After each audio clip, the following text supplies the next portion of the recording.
Welcome to Guide Guru. We hope this video helps. You start by confirming the drive is BitLocker encrypted and you have admin access.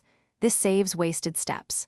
Next, locate the 48-digit recovery key, check your Microsoft account, printed copy, USB, or AD account. Once found, write it down exactly or copy to a secure file. Mistakes here lock you out. Make sure the PC is plugged in and connected, because interruptions during recovery can corrupt data and extend the process. Now you'll enter the recovery key to unlock the drive.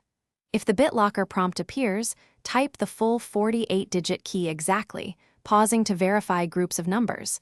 If using Manage BDE, run the appropriate unlock command with admin rights. Once accepted, BitLocker will decrypt or suspend protection depending on the operation.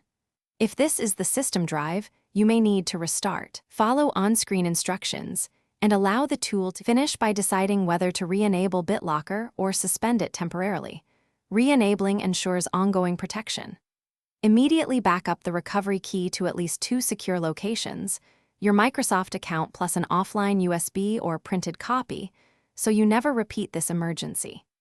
If the key is rejected, double-check each digit, confirm the keyboard layout, and try the Microsoft account or Active Directory where keys may be stored. If problems persist, boot a recovery environment and contact IT before forcing disk operations.